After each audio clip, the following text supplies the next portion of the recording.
Um, Floor is yours, Mr. Yates. Okay. Well, guys, tonight I wanted to talk a little bit about trench safety and confined space, and I've got a fair amount of experience in both. Safety third. You remember when Mike Rowe said that and then caught a bunch of hell for it? Yeah. And what he meant by that was you're responsible for your own safety. And this platitude of safety first that you see in signs, or, safety is first, is a bunch of hooey, because literally no one is going to ensure your safety except for you. And I learned that the hard way in 1972 when I first entered the mechanical trades. It was kind of an interesting experience because a gentleman that hired me, I fully expected to show up there and have a whole crew with experienced tradesmen who would teach me the trade. And it was quite a shock to find out when I got there that I was his only employee. And the very first call he sent me out on was a no heat call on a Category 1 gas-fired chimney vented boiler, which has, of course, turned out to be the thermocouple, but stumbled through that and got it fixed. But we ended up installing a residential sewer line in that first week. And he had his own backhoe, so he dug the ditch, piled up the dirt right beside the ditch, which is something you should never do. And it was an 8-foot deep trench. And since he didn't have the time to teach me how to pour a lead joint, he had me use lead wool instead of pouring lead joints. At any rate, we were in the middle of installing this sewer. He had left the job site, so I'm out there working in the ditch by myself. The homeowner came out, and bear in mind, this is 1972, back when we didn't have FM radios, we didn't have cell phones, we didn't have walkie-talkies. Basically, we had telephones, and they were not cordless. You had to pick up the phone and actually dial. But she came out to say that there was a call that went out over the 910 AM radio station called WSBA, which was about the only station we could get, that there was a trench cave in and it was not far from us and there were people trapped. And the call over the radio was anybody in the area that can help to immediately go there. And just then my boss pulled up in the pickup truck and he said, grab a shovel, throw it in the back and hop on. So I jumped in the back of the truck and we went careening down the street. And as we turned the corner where this incident was taking place, it turned out we were the first people to arrive. And Ray pulled the truck up and parked it. I jumped out the back of the truck with my shovel. And it was immediately apparent that the first person in the ditch was dead. He had been crushed by a solid wall of dirt and had blood coming out of his ears and mouth. Right next to him, just a few feet distant away, was a gentleman that was trapped up to his chest. Now, the dirt broke up instead of coming in as a solid wall, which is why he ended up living. And then up at the house where the shallow end of the trench was, there was a guy trapped up to his waist, and he managed to get himself out. So Ray said, well, jump in and dig out that guy that's still alive. So I was working on him. And by this time, the police showed up and a bunch of other people showed up, and we managed to get him out. And the thing that's dangerous about that, if you're trapped like that with a lot of heavy earth pressing in on your body, your blood becomes toxic, and it's what they call compartment syndrome. So that was the major concern that the ambulance EMTs had with that guy. And then we got him out, and I thought, okay, I'm done. I can crawl up out of the ditch, which I did. And Ray said, what are you doing? And I said, well, we got the guy out. And I said, there's nothing we can do for the other guy. He said, well, you get in there and dig him out too. And I said, I don't really want to do that. He said, I don't care. You said, get back in there and dig him out. So I did. But in the middle of that guy's wife showed up and let out a blood-curdling scream I'll never forget as long as I live. He turned out to be the owner of the plumbing business.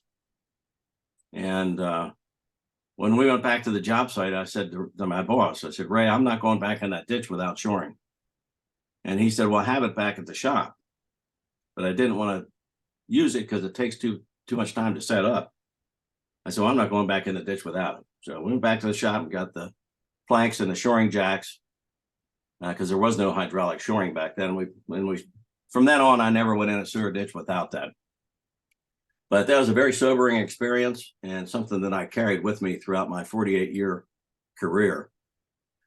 So here's Jose Valenzuela. And this was taken moments before this ditch collapsed and killed him.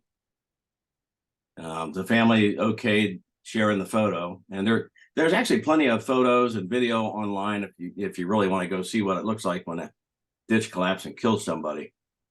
One of which that just I find bizarre is this kid's down in a ditch that's has to be 20 feet deep, and they're putting in a large commercial line, and while he's down there, the whole ditch falls in, and then the video cuts off. So there's no doubt that he was dead. But I have to say, I have never met a turd that was worth me sacrificing my life for. So the idea that any of my employees would ever go into an unprotected ditch was something that I just simply was not willing to tolerate. And my employees all knew that if I caught them going into an unprotected ditch, that they were going to be terminated. And we did a job in a factory that we had to do over a holiday because of the fact that the factory was closed. It was 12 feet deep. It was fill ground, which is, you never trust fill ground. And had a whole crew in there with me working on that. And we had an employee whose name was Mike. And Mike absolutely hated shoring. And he had a hard hat on, but every time he would go past a piece of shoring, he would hit his head on the hydraulic arm, and then he would let out a swear, the streak of blue words, which would make the rest of us roll on the floor laughing. And he came up out of the ditch, and he was just complaining bitterly about having to work with the shoring. And I said, Mike, and I went through all the whole reasons why we were doing it. So as he disconnected hooked up the hydraulic hose to the shoring to collapse it, and he was pulling the shoring out, he no sooner pulled the shoring out than the ditch right where he'd been working collapsed. So I said, now what do you think? He said, all right, I get the point. So here's a little video I put together for Interplay Learning. Trench safety and the use of shoring. Although we're not 19 feet deep, you'll note that there is a trench box in play. One end is closed to prevent dirt and rocks from falling in, and the other end is open but has stabilizer arms to keep it from collapsing in the event of a cave-in on either side. Entry and exit is provided by means of a ladder which is located within the trench box. The ditch has been benched on both sides, which is added protection from cave-ins. And remember that a cubic yard of soil can weigh as much as 3,000 pounds, or the weight of a small car. There's a topside safety employee to maintain visual contact at all times, and he has a bucket beside him and a rope you can see he is holding that he can lower tools and other products down to the worker in the trench without throwing them down. There's a gas line support plainly visible, because you never know what's you're going to encounter on these job sites. And in this case, there was a gas line that had to be exposed in order to dig the trench, and we needed to provide support for it. You'll also see that there is a protective plank and plywood end above the trench box. That's to prevent loose soil or rocks from falling in on the workers. And there are safety cones on the street to keep traffic more than 2 feet away from the edge of the trench. And although you can't see it in this picture, the employee in the trench is wearing a hard hat and safety glasses. Please note that there are no spoils or piled up dirt or other materials within 2 feet of the trench, and that's the bench. No one is wearing sneakers. Both men are wearing work boots. And Scott and Mike, Scott's topside, Mike's down in the ditch, will both return home safely after work, safe and alive. And that's the way it's supposed to be. Trench safety. Well, now, see if I can get this right. There we go. All right, so OSHA and a little bit of common sense go hand in hand. So OSHA says any ditch or a trench that's 5 feet or deeper requires protection. My problem with that statement by OSHA is the type of work that we do. If we're putting a sewer line in, we're going to have to be down on our knees putting joints together. So even if it's a 3-foot or a 4-foot deep trench, and you're down on your knees and that trench collapses, and there's been some documented deaths that have been recorded with shallow trenches like that when the workers were actually down kneeling on the bottom of the ditch. I think those require protection as well. At least that's how we approached it. So anything 3 feet or deeper, we always put shoring in. The ladder has to be within the protected area, which, I mean, it's just common sense. Air quality must be tested. That's a relatively new development, but they now want the air quality tested to make sure that you have enough oxygen, that there's no dangerous gases present. And, you know, of course, you need proper personal protective equipment, hard hat, gloves, goggles, shoes, and whatever else falls into that category. Now, one of the things that OSHA says that I always find to be a little bit peculiar, that a competent person must inspect the ditch walls to determine if there is a danger of collapse. Now, I don't know about you guys, but I'm certainly no expert when it comes to dirt.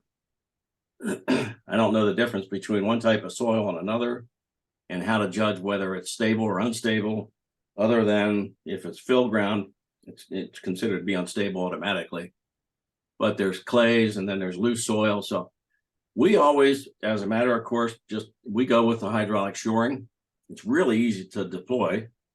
It folds up, you drop it down into the trench. It's got a handle on it. You hook up the hydraulic hose to it before you drop it in. Then you pump that up to 2,800 to 3,000 PSI. And that keeps that kind of pressure up against the dirt on either side. And if there's any danger, you know, if the walls are crumbling or it's loose soil, then OSHA says they can be 8 feet apart. We'll go closer than that, and we will put plywood up as well. So here's a job that we did. It's a very shallow trench, but the existing sewer pipe, and you see up top there, that one piece, you can see the bottom's gone. And that was true for all the cast iron that was in that trench. It's been like that for decades. And as a result, the earth that you see there is not wet from water, it's wet from sewage. So it's a messy situation, and we didn't want to have any of the sidewalls slump in while we were working in there. So we used some plywood and a couple of short hydraulic shoring jacks and jacked that up so that we could work safely. This was at our local sewage treatment plant. Those are hydraulic lines. You can see down below that they're insulated, and they get re-insulated before we're done. But that was stainless steel piping, and that was the reason for the Dressler couplings, because there was no good way for us to join them together. Today, of course, with Mega Press, we probably would be able to do that with a press fitting. At any rate, this is fill ground. It was unstable. So our guys told our excavator, go ahead and get us a short trench box that we can put in here for our protection. And I never cared what the cost was to do this. What I didn't want to see happen was somebody not come home at the end of the day. So again, OSHA and common sense, is this a legit installation for shoring? And is it safe to enter? Would be the question that I would ask. And if you study this picture for a minute, you can see there's a gentleman at the far end of the ditch. So it gives you an idea of the depth of this trench, which is pretty substantial. OSHA says that the shoring cannot be any more than 2 feet below the top of the trench, nor any more than 4 feet above the bottom of the trench. So you can tell from looking at this that this is not in compliance, for starters. It's good that they did put the plywood in there for backing, but I'm not too thrilled with the idea of using short pieces of what I call shorty shoring instead of using full 8-foot shoring jacks that have a continuous aluminum rail that runs from the top to the bottom, which provides better support. So I understand why they did this. There's a domestic water line. And if you blow the picture up, you'll see that they nicked that in a couple of places with the backhoe. So ideally, it should have been replaced. But this, to me, is not fully compliant. And I'm sure if OSHA went out there and it's an inspection, they would not pass it. And you could get a fine for that. But just be aware of your surroundings and what's going on. when you're doing this type of work. So, don't pile materials along the edge of the trench. Going back to that first sewer that we installed, when Ray dug that, he piled the dirt up right along the side of the trench, which you're not supposed to do. And it turned out to be a bad move because right inside the wall, there was a 3/4 inch copper water line that came in for the water service. And during the course of the work that we were doing, that started to leak. And it turned out it was a bad solder joint and it blew apart. And before we had to go out and dig the dirt off of the curb valve so that we could find it to turn the water off. Fortunately, it was a daylight basement, so the only thing that really mattered was the carpet got damaged and it had to be replaced, but it didn't fill up the basement like a swimming pool. Don't allow the excavator to pile up the spoils along the edge of the trench, and the spoils pile edge should be a minimum of 2 feet back from the edge of the trench. And if the ditch is unstable, even if it's under 5 feet deep, I always set plywood and used hydraulic shoring to apply pressure against the plywood. And again, OSHA says you can go 8-foot spacing between the hydraulic shoring, but we oftentimes did not go the full 8 foot. Especially if we were using plywood, we tended to go 4 feet instead, so that we could get one at the edge of the plywood, one in the middle of the plywood, and one at the other side end of the plywood, and the plywood would overlap. If it was vertical instead of horizontal, then we would do one on the left, one on the right. And again, the plywood would overlap enough that one of the hydraulic shoring jacks would be up against both pieces of plywood. The trench boxes, they're not just for the deep trenches. In the picture that we had with the copper underground hydraulic lines, the ditch walls, as I mentioned earlier, were compromised because they were fill ground. And our crews all had the authority to make that call on the job site. So they didn't even have to call the office and get permission. And our excavator knew my wishes regarding keeping people protected. So when I showed up and job site and saw that, I was pleased to see that they'd done that. It only takes a couple of minutes, and it's well worth it. For the amount of money that it cuts into your profits, it's well worth it. And deep trenches, if it's 20 feet or more, you have to actually hire an engineer to come out and do a site analysis. So the one that we did in that trench box that you saw, that was about 19 feet deep. And we had, our excavator's name is Burns. We had Burn bench that so that it was at the top of the trench box. And then all the spoils were kept well away from the ditch.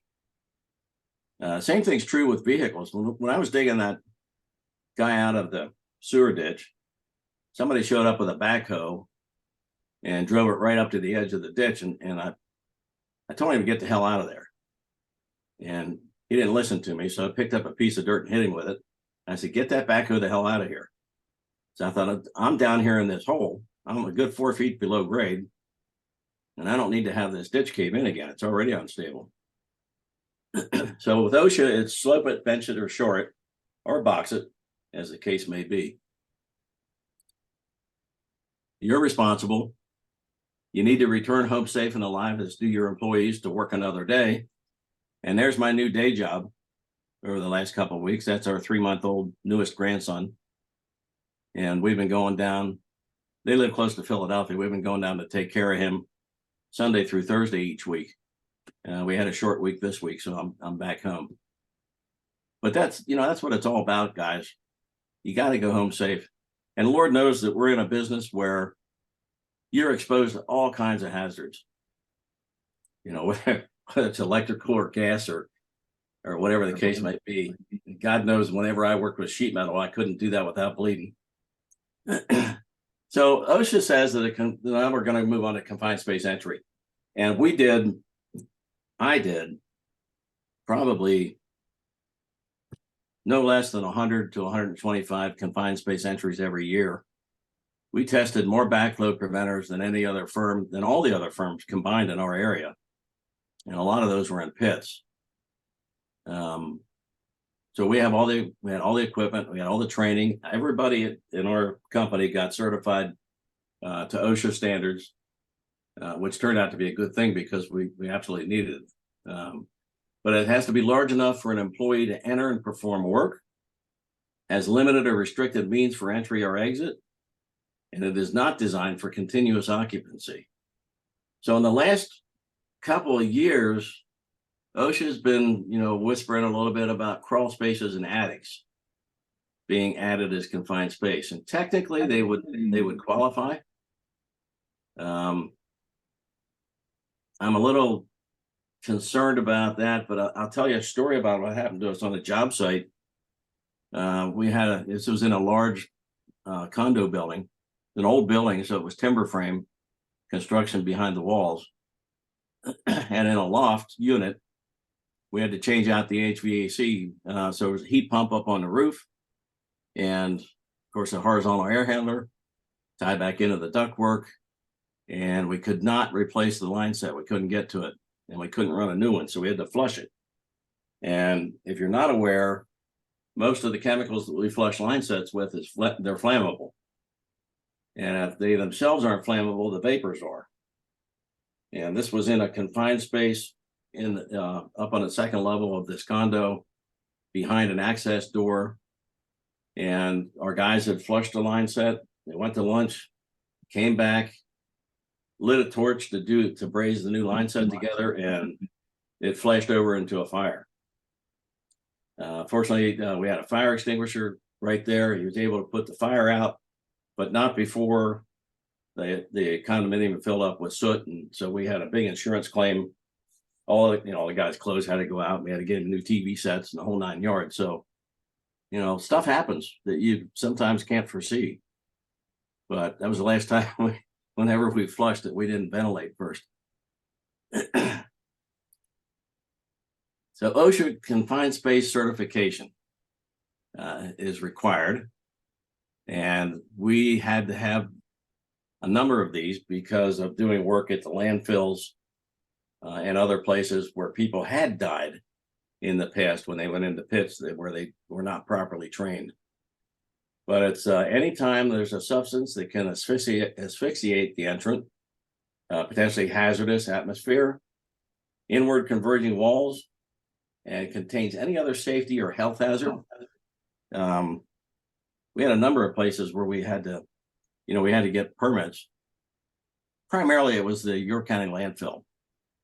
And they were very, very strict about that. And of course, we had to show them our paperwork. We had to show them our OSHA certifications, the whole 9 yards. City of York was one of our biggest customers, and that was actually worked out to our benefit. It was a great deal because everybody at the sewage treatment plant had to become OSHA confined space certified, and they ran a class, and we shut down for a half a day so everybody could go take the class.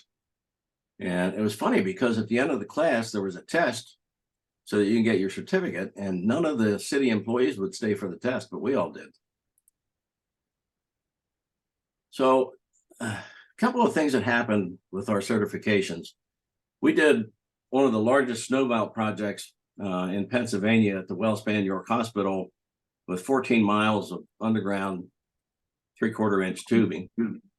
And midway through the job, the safety director that was with the hospital came out and attempted to make our guys stop working because we were working down in concrete vaults to tie in the radiant tubing to the manifolds. And we had a topside guy. We had the entrance. And he came out, he said, "You guys are going to have to stop working until you can provide me with an OSHA certification that you've been trained." Justin, who was the topside guy, said, "Hang on a minute." And he couldn't leave until the entrant came back up. So he came back up. Justin went to the truck, got the certification. He came back, handed him to the guy, and he said, "Oh, okay, go ahead. You can continue working." So anytime your head breaks the plane from fresh air to being inside of a confined space, you have to be certified. The York County landfill, which I mentioned previously, has a lot of toxic gases that fill up the pits that we would work in down there. So those we have to test for air quality.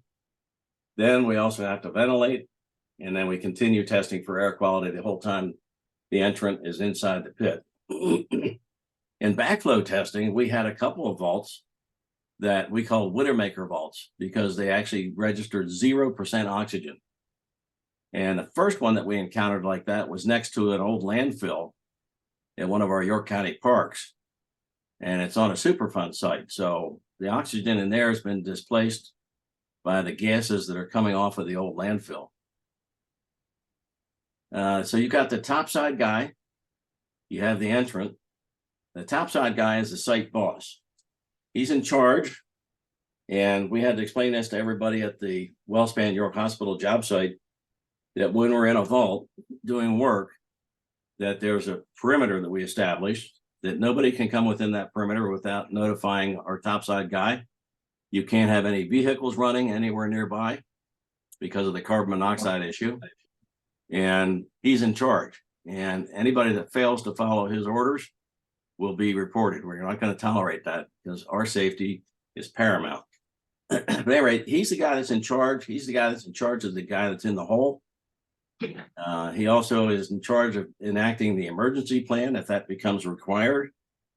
We were always harnessed when we were down in the pit or a vault, and we have a tripod with a hoist, but you can't always necessarily hoist someone out of a hole. So if there's something really serious were to happen, the emergency plan was that the topside guy does not enter the vault under any circumstances.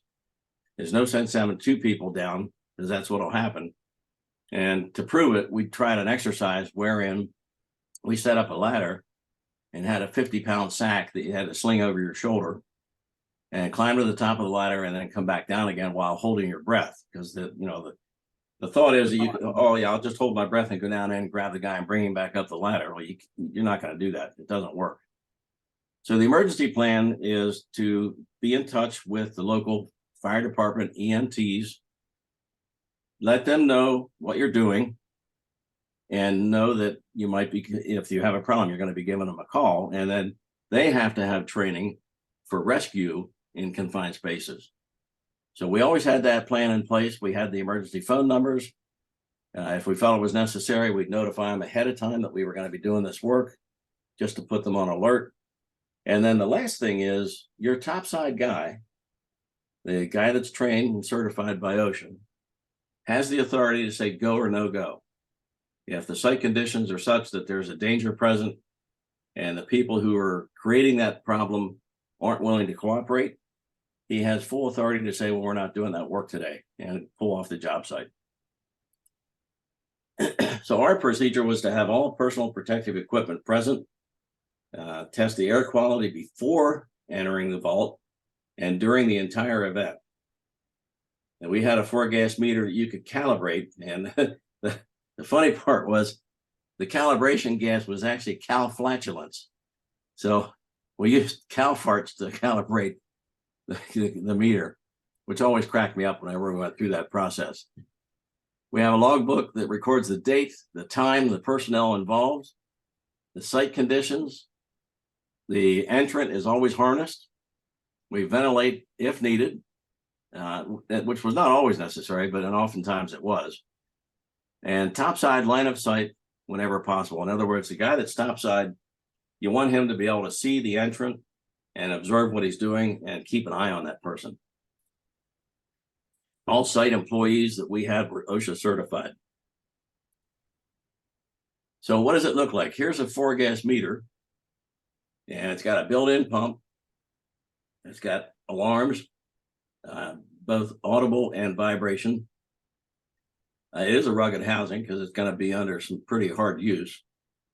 It's got a good, well-lit display and large, easy-to-use buttons, and it runs for 10 hours at a time on a single charge. So OSHA standard 29 CFR 1910.146, before an employee enters the space, the internal atmosphere shall be tested with a calibrated direct reading instrument for the following conditions in the order given: oxygen content, flammable gases and vapors, and potential air contaminants. And additionally, subsection D states there may be no hazardous atmosphere within the space whenever any employee is inside the space. You know, again, it's basically common sense. Confined space entry components And this is pretty standard throughout the industry. You're going to need that tripod with a hoist. You're going to need a harness for the entrance, 4-gas meter, a blower for when you need to ventilate, safety guard, traffic cones, personal protective equipment, boots, because it's oftentimes wet or muddy. And we had a 12 volt to 120 volt inverter that we would clip onto the battery terminal so that we could run that fan. Disposable overhauls, and of course the emergency plans. And that's what the kit looks like. We did not have that exotic of a blower. We had a much smaller one, but we did have a flexible hose that we used that could go extend down into the pit. So I had a couple of pits where the work area was not directly below the manhole, but was actually back 10, 15, 20 feet away from the opening. So I could drag that hose back with me to keep providing fresh air back where I was working. The hoists are not motorized intentionally because you don't want to only drag somebody physically out of a pit and rip them apart. So OSHA requirement is that it has to be manually operated. And here they've got a cage for around a manhole. We didn't use that. We pretty much used traffic cones. And if need be, we'd park a vehicle nearby to block traffic. And of course, the 4-gas meter in the harness. And there's an actual job site. This was not one of ours, but this is an idea of how crazy this gets when you're in a factory setting, which this was. And you can see that the individual is harnessed. They also have a respirator on, which I thought was kind of interesting. And they have what we always refer to as a chicken ladder, a very narrow ladder for going up and down manholes. So once you're down in, then the topside guy would pull the ladder back out so that it wouldn't be in your way while you're working. On the left, you see there's a clipboard on top of a bucket. And of course, they both have hard hats on. The one thing you don't see in this picture, although I'm absolutely positively certain they have it, is a 4-gas meter to test the air quality. So that's pretty much what it looks like out on the job site. We tried to line these up so that, like when we were doing backflow testing and we knew we were going to have confined space entry, we try to line all them up on the same day. Because, you know, we'd load all this equipment in the back of one of the trucks, take off to the job site, get it set up, go down, test the backflow, back up, disassemble everything, move on to the next job. And we got to the point where we could do them pretty quickly. And one thing that we did with the local malls in particular, but also with a number of businesses that have multiple backflow preventers, what we offered to them was, instead of charging them a flat fee to test the backflow preventer, we would do it on time and materials basis. And for instance, the York Galleria Mall had 26 backflows, and I could do them all in one day. And that included fire line backflows as well. And when the operations manager called me the first time, he asked me about, you know, what are you going to charge me to test the backflows out of here? I said, well, his name was Barry. I said, Barry, how many do you have? He said, well, we have 26. And I said, are they easily accessible? Yes. Do you think I can get them done in one day? He said, well, typically they do. The guy that comes out here does them in one day. But I'm not going to tell you what he charges me. And I said, well, here's what we would charge you, our normal hourly rate, plus any materials that we might have to use. And I did that deliberately because I wanted that to be a foot in the door with the factories and the malls in our area. And it worked out extremely well. After a year or two, Barry did tell me that the guy that had been doing them before was charging him $1,100 per backflow. So you can imagine 26 times 1,100, and we're doing it for the cost of 8 hours of labor. And it worked out really well. We ended up getting a couple $1 million worth of work out of the mall because they put us on their bidders list as the preferred bidder. So we ended up doing a lot of stores for them. So I want to say thanks for sharing some time with me today. Here are the magazines that I write for: Plumbing and Mechanical, PM Engineer Magazine, and soon I'll be writing for Supply House Times Magazine as well. My consulting business is Yates Consulting LLC. And there's my email and 26 or 28 years worth of archived articles that I've written at contractormag.com. So if there's any questions, I'll take them now. Four gas meter, the brand name and how much does it cost? Good question.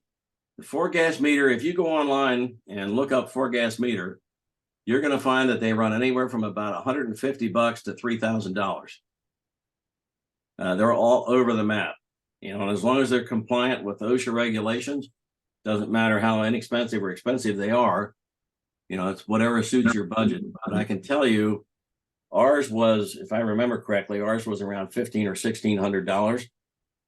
$1,600, and worth every penny. Brand name?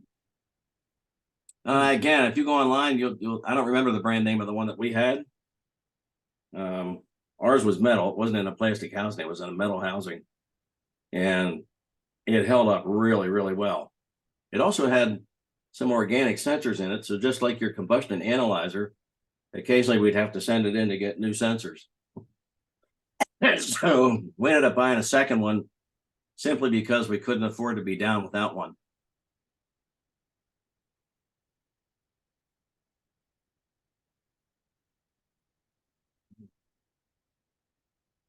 How much do you guys think that kit that we saw a few, what do you think that runs? 8,000. How much? 8,000. I can't hear you. 8,000. No, 5. Yeah, that's a $5,000 kit right there. Somebody that used one of them tripods to hang 20 stories up in a smoke shack. What's that? He hung from one of those 20 stories up in the middle of the smoke shaft, in the middle of the building to hook up it was 10-inch schedule PVC pipe. Well, I used to carry the tripod. I'd fold that up and just sling it over my shoulder, and the legs retract as well. So it gets fairly compact. It's got some weight to it, but it's not terrible. It's aluminum. The blower, like I said, we had a much smaller blower. I think that probably weighed about 10 pounds. The harness, your entrance going to have the harness. We had everything in a box, rope, harness, all the, odds and ends pieces were in a plastic box that we took to the job site, and then we'd take out what we needed and carry it. But yeah, we had this up on a rooftop as well.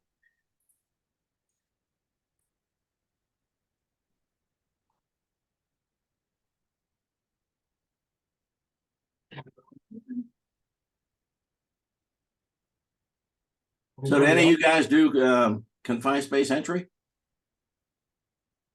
I mean, of course, barring attics and crawl spaces. Nope, absolutely not. I'm not properly trained. We had one at the place I worked at, 16 years, a research lab, that they had a shut off for a sprinkler system, and that was confined space. I love that one because I get paid when I'm the guy above ground, and they say, you need to come to the building and do this. I said, absolutely not. I'm not leaving until this thing's over.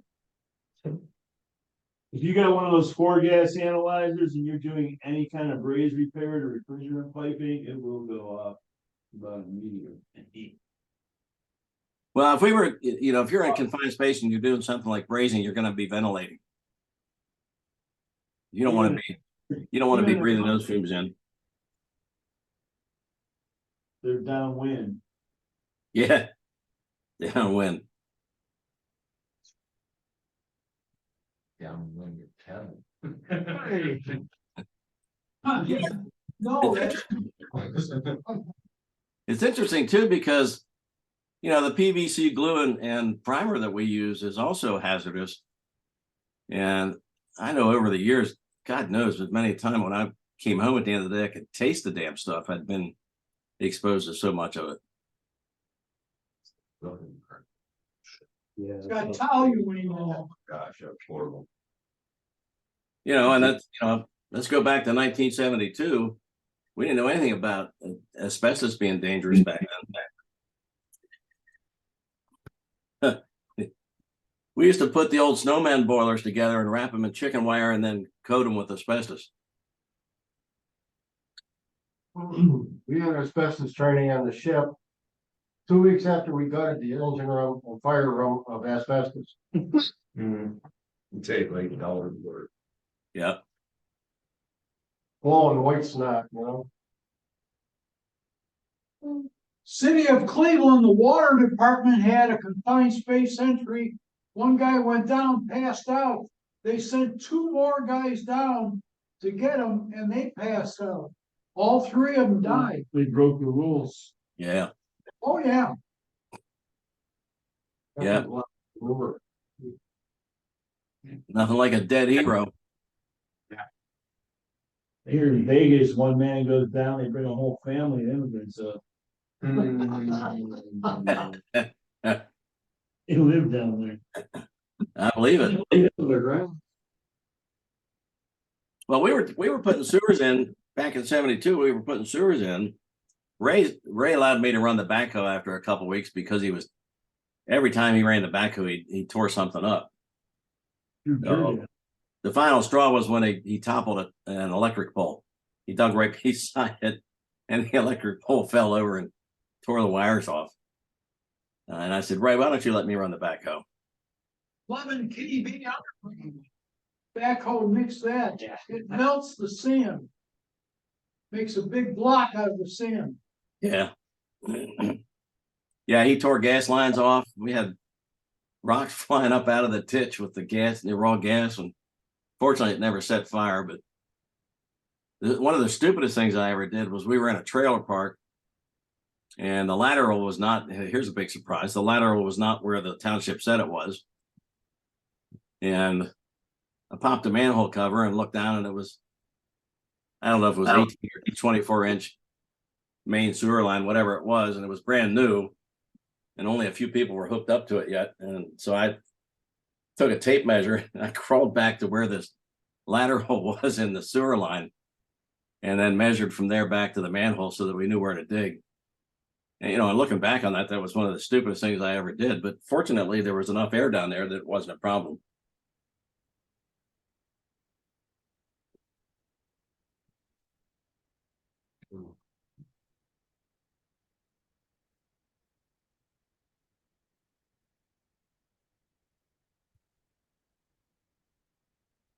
Kevin, what do you got for questions?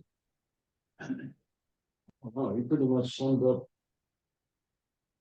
I'll think about all the geothermal trenches I was in over the years and how stupid some of that stuff was. Over 5-foot trenches, 3 foot wide, 350 feet long. Yeah. Spent a lot of time in those. And Yeah, we've all done it. We've all taken chances. fortunately, Virginia's got a nice red clay to it that's pretty pretty intact, but it was. That'll make it harder to dig you out. What about those repairs you get at the school, tunnels? Those are top. We don't talk about No. You find they're open at both ends. You got multiple exits. It's one of those when I have to call Mike, be like, "All right, I'm going down there, there's no reception, so we don't hear from for an hour." You start worrying. Well, post office gets nuts with the confined space signs on air handlers. You open a filter door and there's a sign on it that says confined space on the filter door. I've seen that in a number of places. They say it's I've seen labels called like non-permit confined space, authorized personnel only. And it's like condenser compartments and tops, lower compartments. Well, permit required, a lot of times that's based upon the owner of the property, that when they make you pull a permit, they enter that space as well too. That's a lot of times permit required, it has to be by a site, and they're responsible for pulling their own. You get to pull a permit with. Some of those people just get sticker crazy, making you line break permits to change pilot. It's open ended. That's a government for you. Government. get asphyxiated in air handler to change the filters? What? No, but you could potentially be, there's other ways to become engulfed, it could be natural gas, could be an electrical issue where there's a danger from electric shock. There's all kinds of hazards associated with stuff like that. I mean, I agree. I think it's a little silly to put that on an air handler unless it's one that's big enough that you can actually walk in and close the door behind you. Real tough. We'll go nuts. I think it's just more of a COA, like having a Yeah. foot that's hot on a cup of coffee. Yeah. We had that at the Strand Capitol. You guys remember Gallagher, the comedian? Yeah, the watermelon guy. Yeah, Yeah. Well, he performed at the Strand Capitol here in York 3 times, and they were one of our customers, and they had a huge air handler up on the roof with 2-inch air filters in it. I'm trying to remember how many, something like 60 or 70 air filters in the thing. And it was on the AC side was 100 tons, 4 compressors. Each compressor was 2-stage, and that was down on a lower roof. But the air handler was up on the upper roof. And that air handler, you could actually open the door and walk in to change the filters. But they would all, part of the cost that they charged Gallagher was after his show, they would come in and do a thorough cleaning of the floors from all the stuff that he splattered. Yeah, but they also, he had to pay for new air filters in all the air handlers. So it was actually good for us. And then the last time he performed in York, our youngest son was, I'm trying to think how old Mike might have been 10 or 12 years old at the time. And Gallagher had a heart attack. And Mike and his friend got to move down to the first row because some people didn't show up. And Gallagher started bantering back and forth with our son throughout the entire show. And then when it was time to do the Sledge-O-Matic, he let my son go up and do that for him. And I'm sitting in the audience thinking, God damn it, that should be the one up there doing that, not Mike. I'm the one that would really get a kick out of it. But it was funny because the boys were so splattered up with stuff at the end of the night that Lois made them change into different clothes out right by the car out in the street. They were mortified.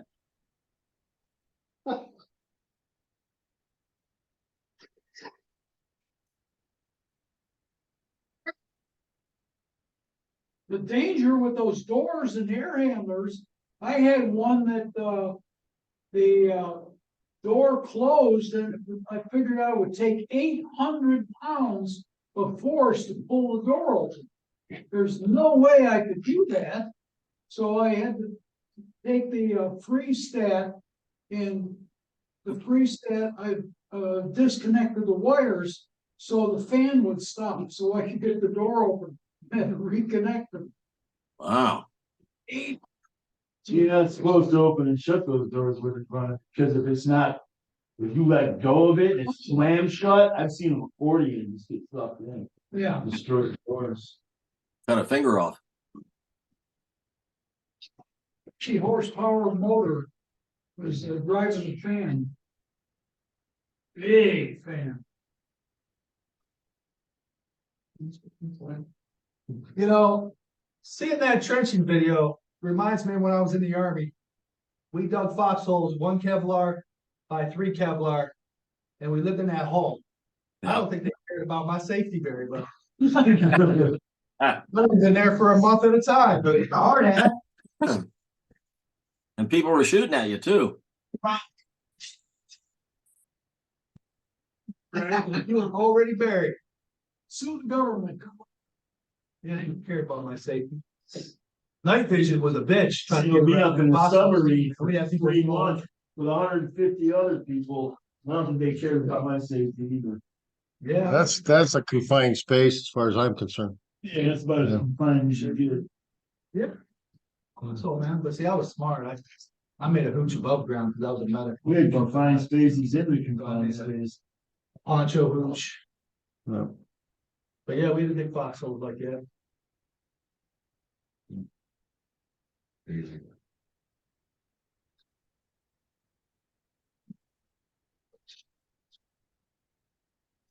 Anything else, guys? No. Dave, thanks for your time. Appreciate it immensely. Hey, glad to do it. Happy to be with you guys. Hope everybody stays well and makes money. Yeah. Have yourself a great Thanksgiving. Say hi to Lois. Well, thank you. You guys do the same. Thanks for the insight. All right.